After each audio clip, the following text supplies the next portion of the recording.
Hello everyone, चलते हैं हम अपने गेट। यहाँ इंजीनियरिंग मैथमेटिक्स में टॉपिक हो गया था ये। उसके बाद हम चलते हैं सिस्टम ऑफ लीनियर इक्वेशन। आइए देखते हैं हम सिस्टम ऑफ लीनियर इक्वेशन में कितने भागों में डिवाइड किया गया है, यानी कि दो पार्ट में डिवाइड किया गया है। फर्स्ट पार्ट क्या है हमारा होमोजीनियस सिस्टम, दूसरा पार्ट है हमारा नॉन होमोजीनियस सिस्टम। पहला हमारा होमोजीनियस सिस्टम यानी कि ax बराबर 0, यानी होमोजीनियस सिस्टम में क्या होगा हमारा ax बराबर 0 होगा। और उसमें दो पार्ट डिवाइड किए गए हैं। पहला पार्ट क्या है ट्राइवल सॉल्यूशन होगा, दूसरा होगा नॉन ट्राइवल सॉल्यूशन होगा। और ट्राइवल सॉल्यूशन क्या होगा, इसका जीरो सॉल्यूशन होगा। जैसे हम ये रो ए क्या है हमारी जो मोड निकालते हैं, रैंक हमारी जो रो ए है ये हमारी रैंक है। नंबर ऑफ वेरिएबल क्या है, नंबर ऑफ वेरिएबल ये जैसे हमने सारी लिखी यहाँ पर लिखा 1 2 3 4 5 6 7 8 9, ये हमारा नंबर ऑफ वेरिएबल इसमें कितने हैं 3 हैं। तो यानी नंबर ऑफ वेरिएबल 3 हो गए, यानी ये नंबर ऑफ वेरिएबल। और ये मॉड ए क्या है, मॉड ए इसका मॉड ए हमने निकालना बताया है अगले वीडियो में, पिछले हमने देखा। मॉड ए इसको जापते हैं, इसको मल्टीप्लाई करते हैं, मॉड ए निकल आता है। ठीक, ये हो गया फर्स्ट। अगर हमारा नॉन ट्राइवल सॉल्यूशन होगा, कैसे होगा नॉन जीरो। अगर हमारा जो रो ए जो हमारी रैंक है छोटी होगी किससे, जैसे हमारी रैंक आई 2, ठीक, और नंबर ऑफ वेरिएबल 3 है, तो यानी हमारी नंबर ऑफ वेरिएबल बड़े हैं और रो रैंक छोटी है, तो यानी मॉड ए 0 आएगा। ठीक है, इसका तो नॉन ट्राइवल सॉल्यूशन होगा। अब चलते हैं नॉन होमोजीनियस सिस्टम की तरफ। आइए देखते हैं, यहाँ पर दिया है ax बराबर b, यानी कि ये फर्स्ट दो पार्ट में डिवाइड किया गया है। फर्स्ट पार्ट क्या है इनकंसिस्टेंट, दूसरा क्या है कंसिस्टेंट। इनकंसिस्टेंट में क्या होता है number of solution. Number of solution मतलब यहाँ पर अगर हमारी a की जो रैंक है ए बी क्या है, यहाँ ऑगमेंटेड मैट्रिक्स है। ठीक, दोनों की अगर रैंक हमारी समान नहीं आती तो क्या होगा नंबर ऑफ सॉल्यूशन मिलेंगे, अनंत हल मिलेंगे। ठीक, कंसिस्टेंसी में क्या होता है, कंसिस्टेंट में होता है अगर हमारी जो ए की रैंक है मैट्रिक्स ऑगमेंटेड मैट्रिक्स की रैंक दोनों की बराबर आ जाती है तो हमारा क्या होगा कंसिस्टेंट सॉल्यूशन होगा। ठीक है, इसको दो पार्ट में डिवाइड करते हैं। पहला पार्ट क्या है हमारा यूनिक सॉल्यूशन, दूसरा पार्ट हमारा है इनफाइनाइट या मैनी अनंत सॉल्यूशन होगा हमारा, यानी यूनिक सॉल्यूशन में चलते हैं। आइए पहले ही मैं बताया मैट्रिक्स कोई दी है उसकी एक रैंक बराबर है, दूसरी क्या है ऑगमेंटेड मैट्रिक्स की रैंक उसकी भी बराबर है। और उसके बाद नंबर ऑफ वेरिएबल अभी हमने बताया इसमें कितने वेरिएबल है 3 वेरिएबल, तो यानी तीनों अगर बराबर हो तो हमारा कौन सा सोल्यूशन होगा यूनिक सोल्यूशन होगा। अब उसके बाद चलते हैं इनफाइनाइट सोल्यूशन पर। अगर हमारी रैंक ए मैट्रिक्स की ऑगमेंटेड मैट्रिक्स की बराबर आती है लेकिन हमारा जो नंबर ऑफ वेरिएबल होता है बड़ा होता है तो यानी हमारा का इनफाइनाइट सॉल्यूशन होगा। ठीक, इसके बाद चलते हैं हम एक क्वेश्चन लेते हैं उसको समझाते हैं। ठीक है,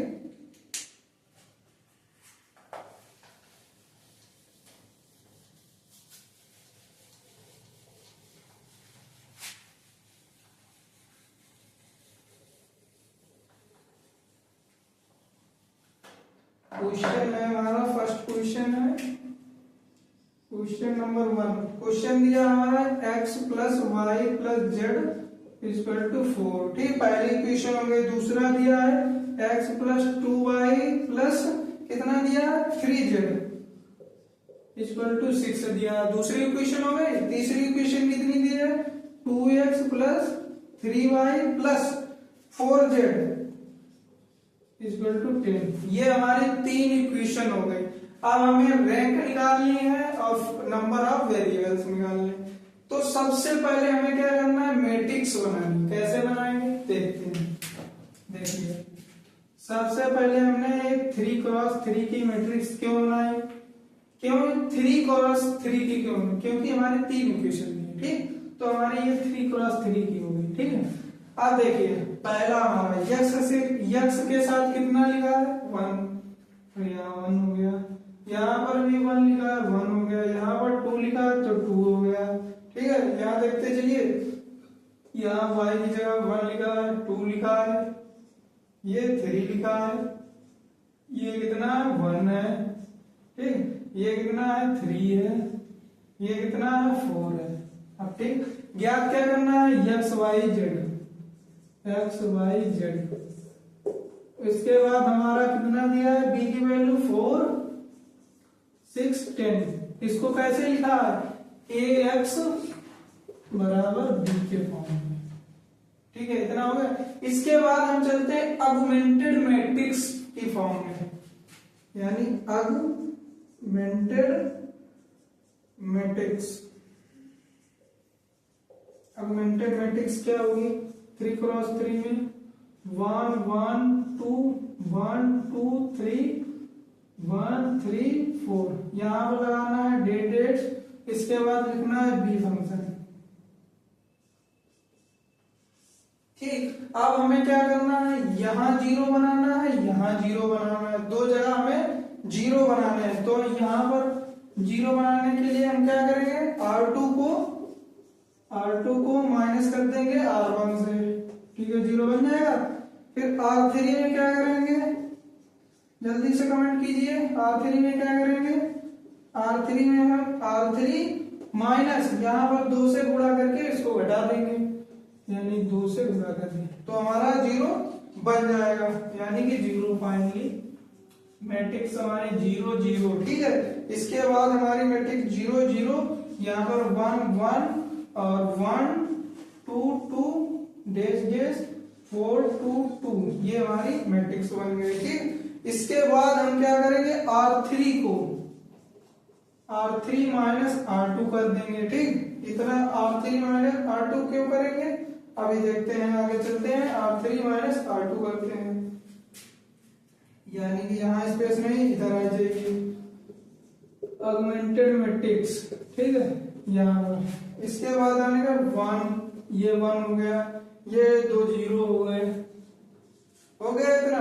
फिर इसके बाद 1 1 हो गया। फिर R3 में से R2 घटाओ, कितना होगा, ये 0 हो गया। ठीक है, फिर 1 2, अब 2 में से 2 घटाओ 0 हो जाएगा, ये भी। ठीक है, फिर उसके बाद 4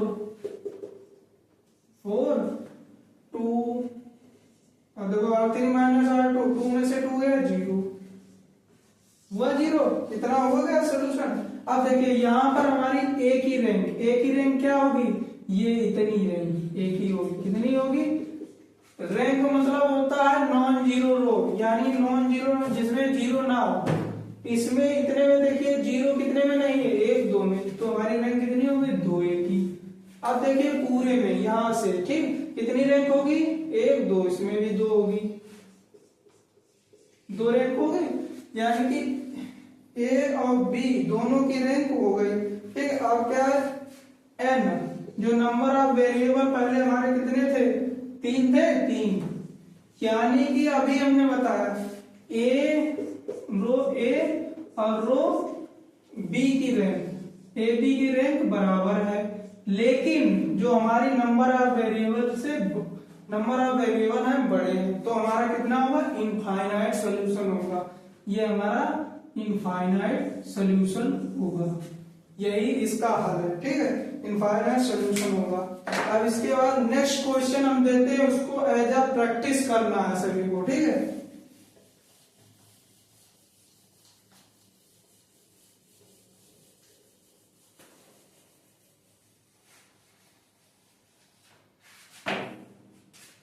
नेक्स्ट क्वेश्चन दे रहे हैं as a practice, 4x + 2y 3z = 1 1 x + y + z = 2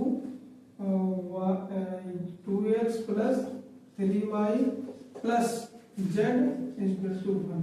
ये इसमें क्या निकालनी है, हमें निकालना है कि ये रैंक वेरी कर रहा है या नहीं, यानी कि यूनिक सॉल्यूशन है या मैनी यानी अनंत सॉल्यूशन है। ठीक है, इसी के बाद नेक्स्ट टॉपिक हम नेक्स्ट वीडियो में स्टार्ट करते हैं। Thank you everyone, subscribe my channel agri tech classes. Thank you.